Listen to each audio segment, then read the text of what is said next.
Thank you.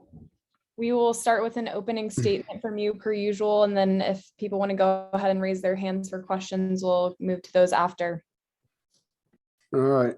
Well, a heck of a ball game, and so proud of our players and the way that they played tonight. I don't think the scoreboard was indicative of how we played. I thought we, controlled the ball, won the line of scrimmage, didn't flinch, really proud of them. The curse is broken, NC State fans, finally. Finally. Been here 9 years and seen a lot of crazy stuff, and people have talked about it and didn't believe it, but I got to tell you, I think it was real and it's not there anymore. So we can move on now and be happy about that. I thought our quarterback was incredible. Devin Leary, just the way he manages the game and how tough he is and takes care of the football, makes clutch throws. And, Devin Carter made a clutch catch. Emeka Emezi, the defense, time and time again, made stops.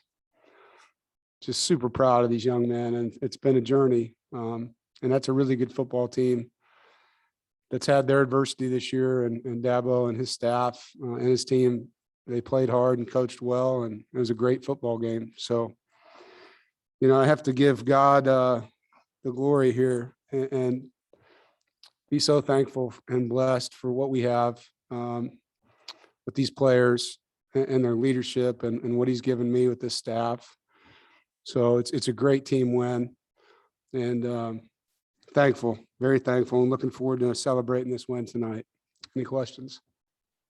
Thanks, Coach. We'll start with you, James.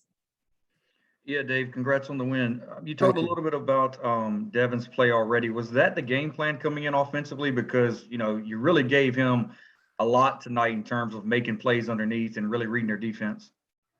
Well, we thought we'd have to RPO them quite a bit. They do a lot on defense, and instead of dropping back and letting those guys blitz and just, run the ball. And if they don't honor what we're doing on the perimeter, throw it out there and let those kids make plays. And that was the game plan. And Devin, the different plays had different reads, and he did a great job throughout the game.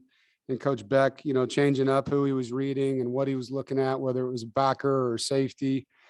And it wore them down. They couldn't do what they wanted to do on defense. And we had some things, we were trying to hide signals and huddle early on, and it just cost us. It sounded great, didn't work out. So we went back to, just doing what we normally do. But yeah, look at Emeka, 14 catches, and Ricky Person, all these guys, Bam, the way the O-line battled and played, that's a good front. Thanks, Dave. Yep. Andrew, you can go ahead.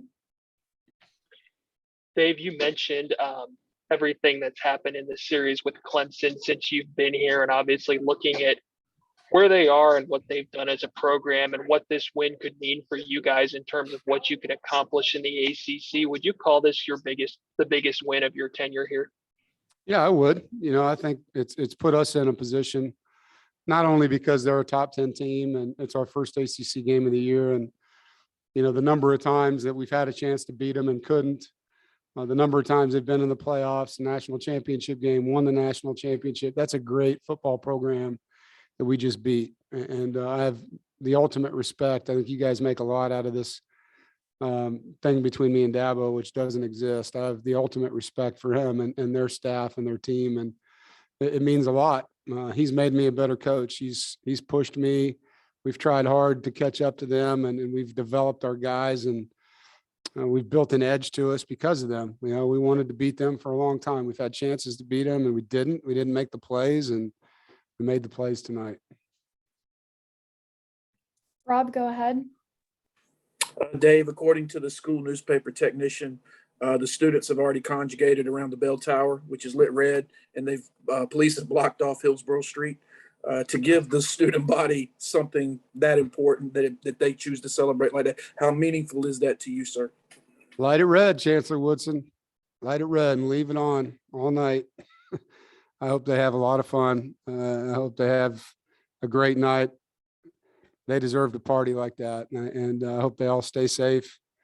But that's what this is all about, If they could rip the goalpost down and walk them down there and lean them up against the bell tower, that'd be even better. But it's an awesome thing, man, when you light it red like that.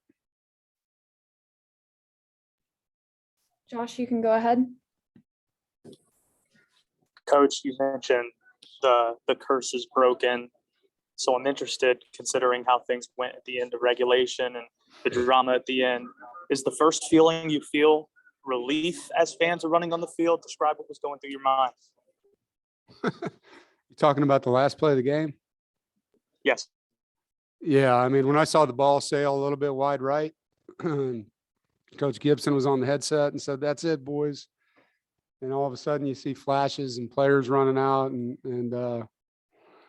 man, it's a great feeling. And just so happy for the school, for the program, and for the fan base, man. They've wanted this for a long time. And I've wanted to give it to them. And so, not that I gave it to them, we gave it to them. And very happy for the Wolfpack Nation tonight. And when's the last time you've been on the field for a field storming situation? Oh, man, I don't know if I can answer that one. We've had a few. I know we had a few at Wisconsin. At Kansas, I think they stormed the field every time we won. But they actually did. I think one year I won 4 games and they ripped the goalpost down every time. But it hasn't happened here. I'm glad it did. I'm glad security let the fans down there. It's awesome. It's how it should be. It's college football, man. It's what it's all about. Jonas, go ahead. Coach, earlier this week, you said that your guys will have to make some big boy plays, not just the layups. You had to make some threes and some dunks and some big boy plays. Other than Devin's touchdown catch in the corner, and obviously you haven't seen the film, but what were some of those big boy plays that were made today that separated you guys from Clemson? Yeah, well, Mecca's catch was a big boy play for sure. You know, I think defensively, you know, a couple of the sacks we made were incredible plays. You know, Drake's interception. Yeah, it's just we had to make a couple special plays, man, and we did. I mean, and the guys that you think should make them, Devin and Devin Carter and Emeka made them, and Devin Leary put the ball where it needed to be and allowed those kids to make plays. So I thought our O-line, I know they don't get a lot of credit, man. They battled. That's a really good defensive line. And they gave Devin time back there to do what he needed to do. So they deserve a lot of credit too. We had 96 plays to their 49. I mean, that's pretty incredible. All right, we've got time for one more, and so you can take it away, Brett. Dave, you've talked since the beginning of training camp about the maturity of this team, and this week you talked about how they needed to bounce back and handle adversity. Could you address how they did that today, and how much does having a full house the way you did tonight help them, you know, overcome both the earlier adversity and the one at the end? Yeah, and I should have said that in my opening statement. So thank you for that. Our fans were awesome. They were awesome, man. It was an incredible environment, and they were incredible. They helped us tonight. There's no question. So I thank you to our fans and our students and the families of our players and our coaches' wives and boosters, donors, you name it. Thank you guys. We didn't flinch. I mean, I think that's the easiest way to say it. We missed 3 field goals, and, you know, those are all hard things, and Chris will bounce back.